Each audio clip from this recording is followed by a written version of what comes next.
The Democrats are getting killed on the shutdown because we're closing up programs that are Democrat programs that we were opposed to.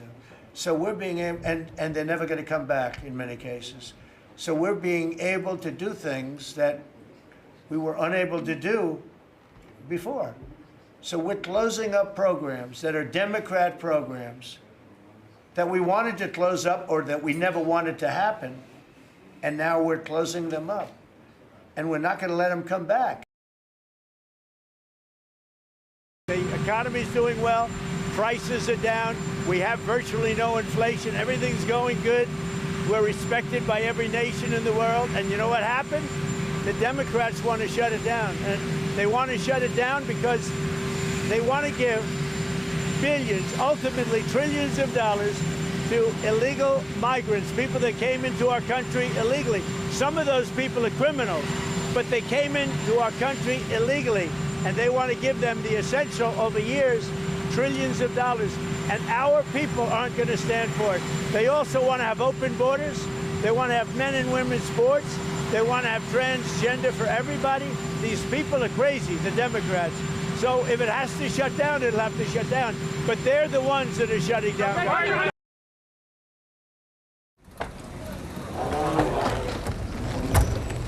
The sounds of any airport are similar, but some things you hear at other airports you won't hear in Denver. Hi, I'm Christine Ohm, the United States Secretary of Homeland Security. At least a half dozen airports across the country are now refusing to air this video from the Department of Homeland Security at TSA checkpoints. However, Democrats in Congress refuse to fund the federal government. It's not airing in Denver because DIA doesn't have TVs at security that do anything other than display basic information without audio. It's very partisan, and I think it violates the Hatch Act. The Denver airport doesn't have to make a choice on whether to air it, but the second largest airport in Colorado isn't showing it either.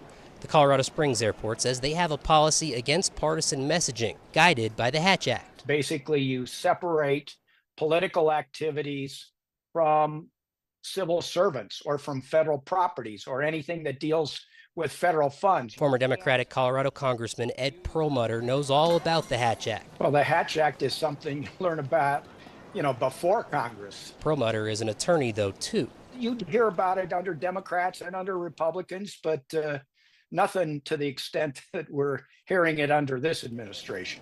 The Hatch Act became law in 1939 in response to concerns federal employees were coerced and threatened with termination if they didn't support certain candidates. No sound on this TV means no allegations of violating the Hatch Act. And Perlmutter says it shouldn't be a hard choice to make. It's Democrats did this, it's Democrats' fault, so it is a very partisan statement.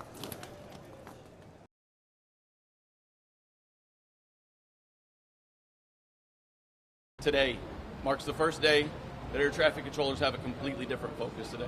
Their first loss of pay. Air traffic controllers are out moving over 45,000 flights today. 3 million passengers, tons of cargo that keeps America moving. And their focus is now on when they'll receive pay again. And this introduces a new risk to aviation. Air traffic controllers are supposed to mitigate risk. Air traffic controllers ensure that risk is out of the system so that those who fly and those who we serve, that they are safe. And this brings a risk where their focus is now on, when I get off my shift today, do I have to go and drive Uber tonight? The feeling is very similar amongst all of my coworkers. We are professional. We will come to work. We will make sure that we do the job that we were hired to do. But anytime you're not receiving your paycheck when you expect it, the financial burden that is placed on your family and yourself is challenging, and it's something that is going to be on our minds.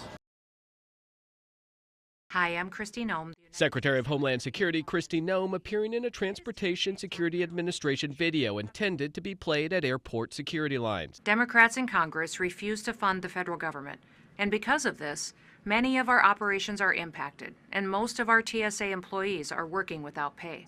Multiple U.S. airports now refusing to play the video, citing the political nature of the message. With the shutdown in its second week, the blame game on full display. Fear of not getting a paycheck forcing some military families to seek assistance at a Texas food pantry. We're only 2 and we're struggling, so I can't imagine what families with more people are struggling with. Over the weekend, President Donald Trump posted the administration had, quote, identified funds to pay troops if the shutdown continued. Tuesday, DHS said the Coast Guard would also get paid, saying the money would come from the tax and spending cuts bill passed by Congress over the summer. Democrats, meanwhile, holding firm, pushing for an extension of the Affordable Care Act subsidies to keep health care costs from skyrocketing. Of course I want our military paid. Of course I want federal law enforcement officers to be paid. There's a way to do that. I'm an appropriator. We should have passed appropriations bills. There's a way to run a government, and this is not the way to run a government. Last week, thousands of federal workers across 7 agencies received layoff notices. Tuesday, the White House Budget Office said it was prepared to ride out the shutdown with more layoffs. Each day, the stakes rising, with no indication any progress is being made between Democrats and Republicans. In Washington, Michael Yoshida. When the Senate returns Tuesday, it will mark day 14 of the government shutdown. And in a video that's airing at several airports in America, Secretary of Homeland Security Kristi Noem slams Democrats for it. Democrats in Congress refuse to fund the federal government. Republican House Speaker Mike Johnson also blaming Democrats for not helping pass Republicans' short-term spending bill. We're barreling toward one of the longest shutdowns in American history unless Democrats drop their partisan demands and pass a clean, no-strings-attached budget to reopen the government and pay our federal workers. Meanwhile, Democrats are pushing to extend enhanced Affordable Health Care Act subsidies to keep health care costs from skyrocketing. Some constituents are urging Democrats to hold the line. We need them to stand strong because this is important to our families, and they're standing up for families right now, and that's very important. We also need them to get the health care costs lowered. Meanwhile, more than 4,000 federal employees were recently given layoff notices amid the ongoing impasse, the Trump administration revealed in a court filing. The president making it clear that he sees the shutdown as an opportunity to shrink the size of the federal government. We're ending some programs that we never wanted. A move that opponents say is illegal. He does not have the legal right to do a reduction in force during a shutdown. Top House leaders signaled Sunday that there is virtually no appetite for their parties to cross the aisle and engage with the other side's demands. I'm Sherelle Hubbard reporting.